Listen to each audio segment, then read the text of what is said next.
Good afternoon. Phil Dixon here with another edition of This Day in Black Baseball. And I'm going to give you some things that happened on September the 4th. So today is September the 4th. And of course, if you've followed me before, you know I do editions of This Day in Black Baseball history.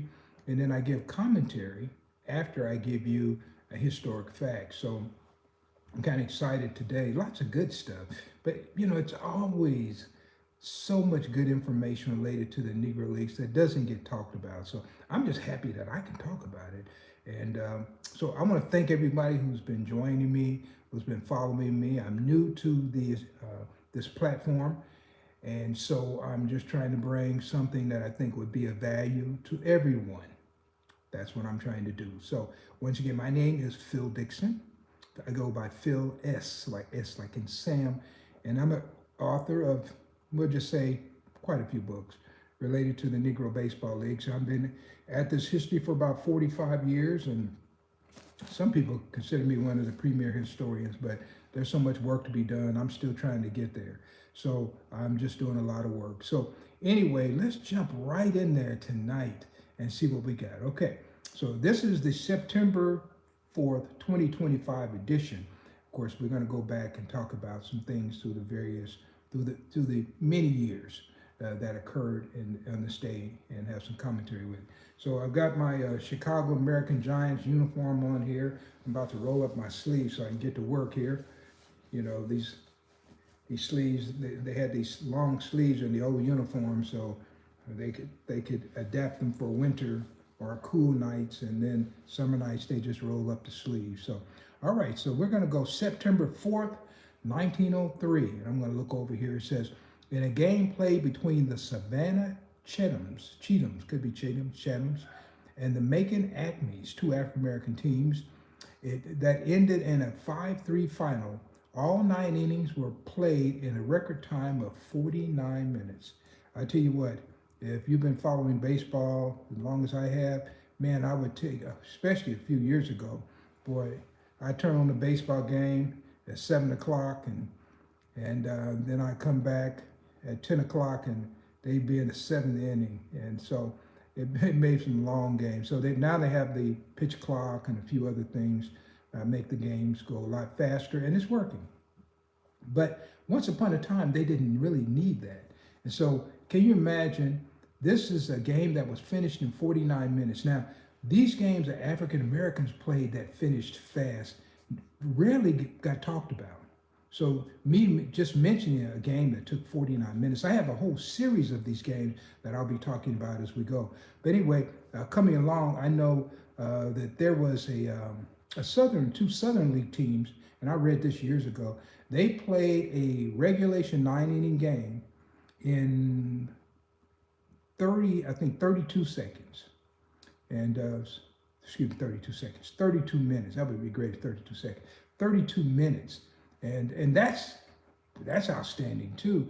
And recently, I think in 1960, there was two Class D Carolina State League team that played a game in 31 minutes that broke the record of the old game that many people didn't know about this game. And of course, this game of the African-American teams, nobody knows about that. No one's talking about that. So we're talking about it here today, though. All right, so just know that this history is out there. And if you want history like this is the kind of stuff that I do. Okay? All right, let's go to another one. Let's go to September 4th, 1908. And let's see, it says, the Williams and Walker baseball team with actor Burt Williams playing first base lost a 7-6 game to the Police 9 at Fall Rivers, Massachusetts athletic field. And there was a guy named Ship. He was part of their touring troupe. He pitched many games. Outstanding player. Pitching for Williams' team, struck out 11. Okay, and they went on to win that game. So anyway, Williams and Walker. Who are they? Williams and Walker. If you go looking at the entertainment field, you'll find two very famous people. And they were the premier African-American entertainers at the turn of the century. It was Burt Williams and George Walker. And the unfortunate thing for us is that neither one of them, excuse me, lived very long. And Burt Williams but they left a lot of history behind uh, because they were so prominent. Went to Europe, but they were baseball fans. But first and foremost, they used to go to a lot of Chicago American Giants games, and so they were big baseball fans, and they played and they followed baseball. And so what do we need to know? Okay, well, we need to talk about Burt Williams. Burt Williams was the premier funny man in the entertainment. These are some of the first black people to play on Broadway in New York. And Burt Williams, unfortunately, he died at age 47. And there's lots of good pictures out here. And he's buried in Woodlawn Cemetery in the Bronx. Now, I live in Kansas, and the other part of the act was George Walker. Now, George Walker, actually, believe it or not, is buried probably, I say, 20 minutes from my house, and in Lawrence, Kansas. And he's buried at Oak Hill Cemetery. And unfortunately, he died when he was 38.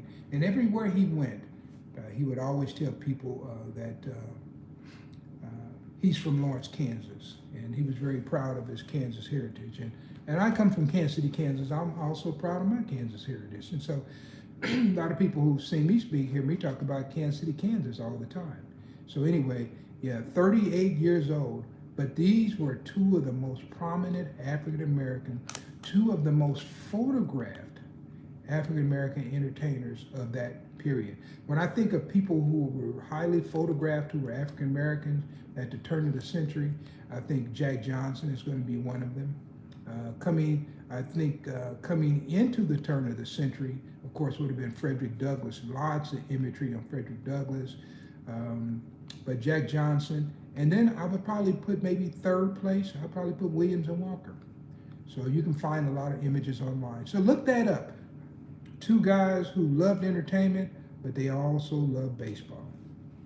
All right, let's go to another one here. Okay, let's go September 4th, 1911. We're just dancing along here, guys. So here we go. Dick Redding got the better of Jose Mendez in a 6-5 Lincoln Giants win over the Cuban Stars at New York's American League Park. Mendez started but retired after 5 innings. Redding finished the 9 innings. Redding finished with 9 strikeouts. Of course, it was a 9-inning game, and there were 12,000 people at the park that day. And what's interesting is, first of all, they're playing in the American League Park, and of course, at that particular time, they didn't have the Yankees. It was the New York Highlanders were the American League team, but same park before Yankee Stadium was built. So you got black teams playing in those parks, and this is something that we never really were told this when I was following baseball as a youngster. We had to write the books, and I know with myself, the books I write are books I wish I could have read as a young person that didn't exist. So those kind of books I write. So I have everything from biographies to photographic histories to pictures with books with no pictures in it, right? So some people don't like to read, and they'll buy one of my books, they order, and they say, hey, there's no pictures in it. Well, you know what? If you want pictures, buy another one of my books. I've got pictures in there. So anyway, that's that. Okay, let's break this down a little bit. Dick Redding. So who was Dick Redding? Dick Redding should be in the Hall of Fame. Dick Redding should be in the Hall of Fame. Now, he got the better of Jose Mendez. Jose Mendez is in the Hall of Fame in Cooperstown, New York, but not Dick Redding, okay? And of course, we mentioned they were playing at the American League Park, and we talked about the size of the crowd. You got 12,000 people. And when I first started, they used to say, it's too bad nobody got a chance to see these black players play. And it's just one example. You got 12,000 people. Who were those 12,000 nobodies? Nobody got a chance to see them play. Oh yeah, a lot of people had a chance to see them play. And they played all over the country and all kinds of towns, large town, big town. In New York, they played in New York all the time. And how many people you think are in New York? Lots. And many times, because of the blue laws, the National American League teams couldn't play on Sundays. But the African American team were able to play because they labeled them as amateur, if you can imagine that. And so by just labeling them as amateur, allowed them to be able to play on Sundays because it wasn't a quote professional game. So anyway, but Dick Redding, okay, let me tell you something about Dick Redding. Okay, you heard me say he should be in the Hall of Fame. Now, Dick Redding, I think, is one of the premier pitchers that's still left out. Also, Frank Wickware, who I think a lot of. Dick Redding was from Georgia. Frank Wickware is from Kansas. He's from Girard, Kansas, born in Girard, Kansas. I grew up in Coffeyville, Kansas. I've been down there and spoke in both of those places. And I feel like he's been overlooked. He was outstanding. Now, they said Dick Redding was one of the hardest throwers, and this guy had to have great control and he was bringing the ball. And so just here's a couple of things that I kind of put some notes down. I thought you guys might find this interesting. 1911, struck out 24 men in a 9-inning regulation game. 1915, struck out 19 people in a 9-inning regulation game. With a 24 right there, only 27 men come to bat in a regulation game. Boy, that day a foul ball would have been a great hit. Okay, so we go. How about 1917? Now, let's go 1913. He struck out 17 batters in a game, right? And of course, I'm wearing an American Giants uniform, Chicago American Giants. He did play for Rube Foster's Chicago American Giants in 1917. And I can't remember what year, I think it was 1915. I know he had like a 12-13 game winning streak. But Cannonball Dick Redding, they called him Cannonball because, man, this dude could bring it. Looked like it was shot out of a cannon. And I'd hate to be up there that day. Boy, 24, can you imagine that? 24 strikeouts? Man, only 3, I don't know how many walked, but if he walked no one that day, and which he had pretty good control, which that could be a case, man, that means only 3 people actually got on base. Man, they had to feel pretty good that day. So anyway, that's Dick Cannonball Redding. Okay, we're gonna go to another. Let's go to another right quick. Let's go to September 4th, 1922. Jump over here. Sedalia, Missouri native William P. Drake of the Negro National League's Kansas City Monarchs pitching an exhibition series for the All Nations no-hit the Sioux Falls, South Dakota team at Sioux Falls Nelson Park, winning 4-0. Now, what's interesting is the game took place on September 4th. He is in the Negro National League. So what was he doing up there in Sioux Falls pitching a no-hitter? Now, the Kansas City Monarchs, I think Sioux Falls, I've been there a number of times. It may be 5 hours from Kansas City. So he's up there playing. So what was that all about? I'll give you a quick down and dirty. And when they organized the Negro National League in 1920, every team had to give Rube Foster 5% of their gate, because he had a booking. He actually booked the Chicago American Giants, his own team. He booked the Cubans, and who else he had? He had the Detroit Stars, and he did a lot with the Chicago Giants. So in order for him to come into the league, they made a concession. First of all, they made him the league president, and then every team had to pay him that 5%, except Detroit paid him 10% from every game they played off the proceeds. So J.L. Wilkinson, his smart self, decided that, well, I don't want to give him all the money. So he put a team called the All Nations back on the road. Now, he had the All Nations from about 1910 to about 1917, 18. They went out of business during World War I.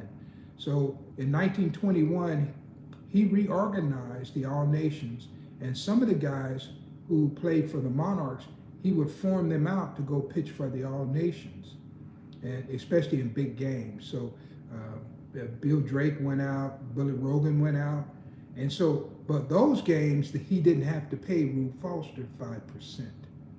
So that is the reason why Drake who's a member of the Negro National League, is out in South Dakota. Now, what's interesting about this is that when they do these statistics, you know how they merge the statistics?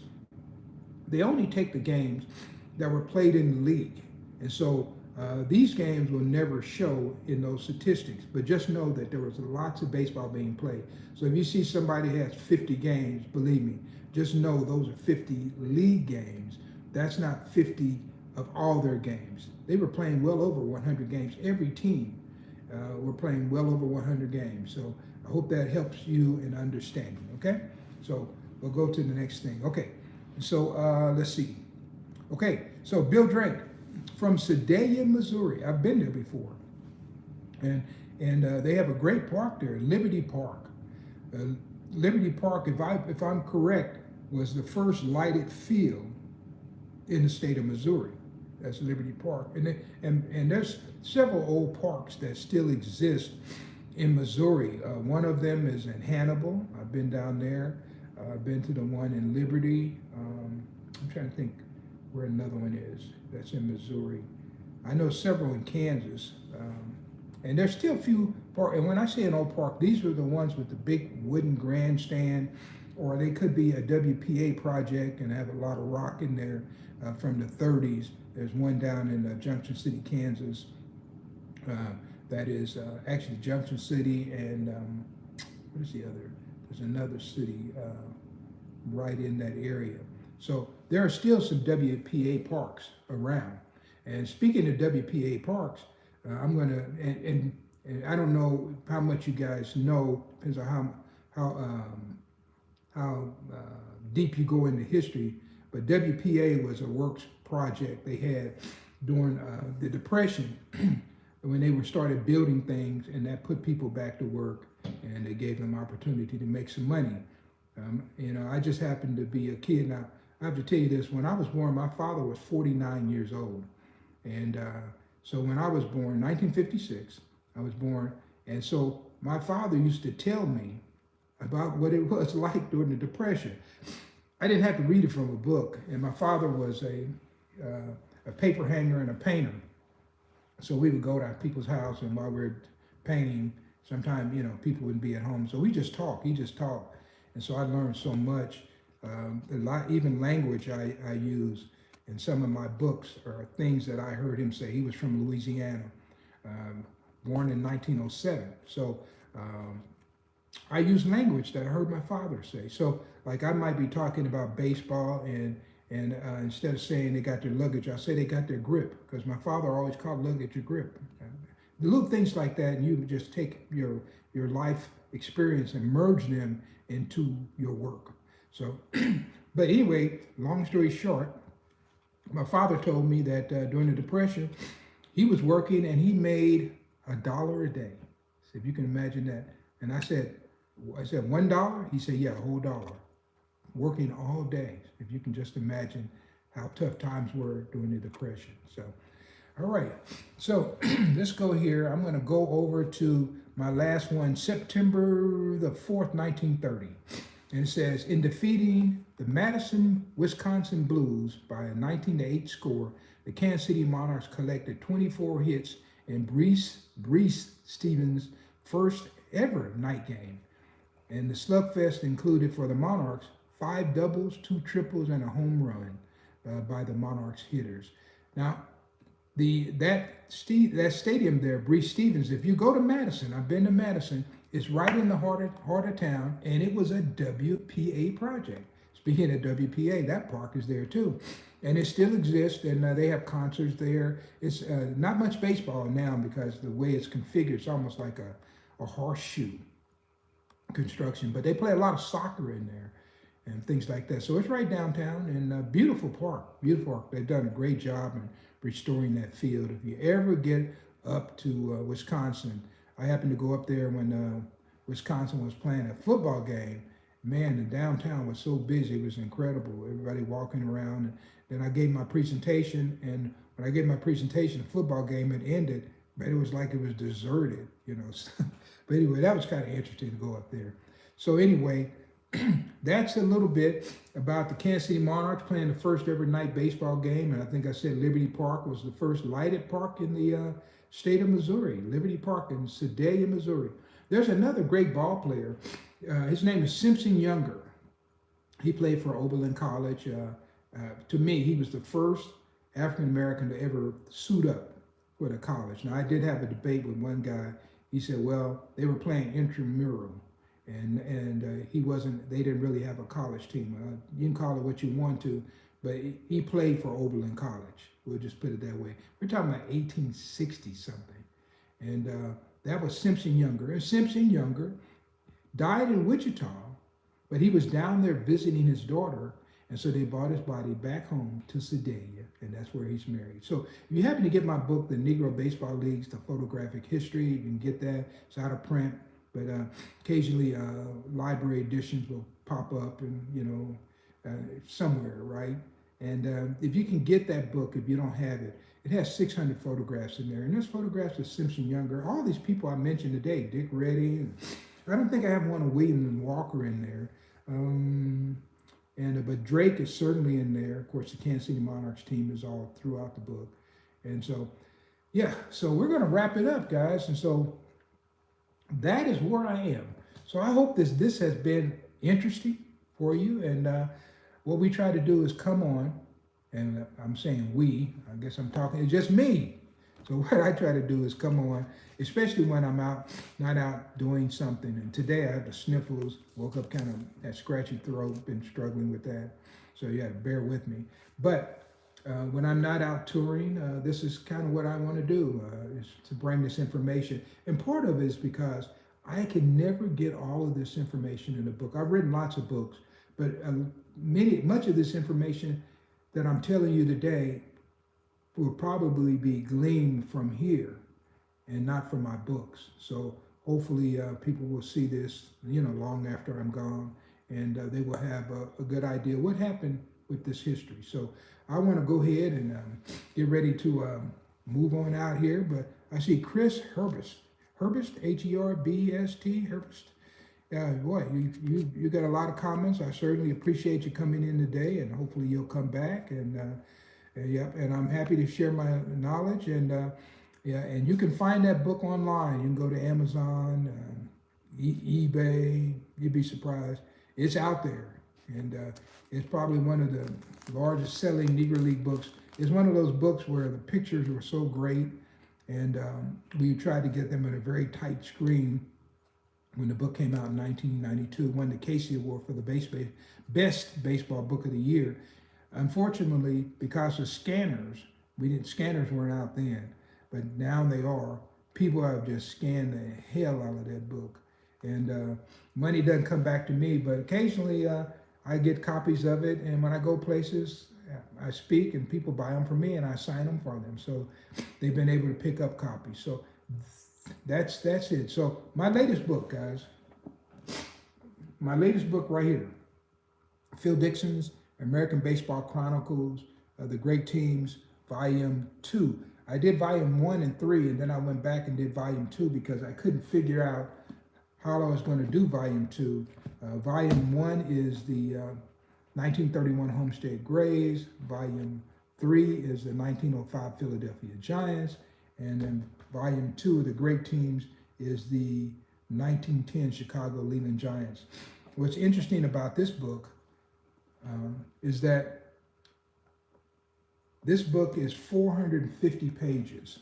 Now, I've got a book over here, and I've got lots of stuff. I'm looking at a guy that's in the Hall of Fame, Negro Leaguer, and they take his entire career, which is over 24 years, and even with citations, it's 216 pages long.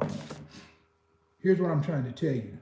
You think it's something in this book from 1 year that you might want to know about? Oh, it's loaded. It's loaded. And so that's me. That's what I do. So I'm about to sign off for today. I'm going to go and try to treat these sniffles that I've got. The weather's been kind of crazy around here. And it's been hot, and then it's been cold. And we're having it feels like almost October now, and it's just September. We're waiting for that next heat spell to come along. So thank you, guys. This is actually a longer broadcast than I normally do, but I appreciate anyone who stayed as long as you have. So I'm going to go ahead and sign out. Thank you, and I'll try to get back tomorrow with another day in Black baseball history, and it'll be September 5th. Man, there's some good stuff in here. There's a great baseball player born on tomorrow. I want to talk about him. Talk a little bit about Andrew Foster, the Baltimore Weldons. Let's see, we got talk about Phil Cockrell. He was a great pitcher. Who we got? We'll end up with some stuff in 1961 talking about the. Let's see, this is going to be somebody born who pitched for the Oakland Athletics. So born in 61, that means they probably played in the 80s. So all right. So thank you guys, and we're going to go ahead and sign off. I appreciate you coming in. Your support means everything to me, and I'll keep doing the work as long as you keep demanding it. Thank you guys. Have a nice evening.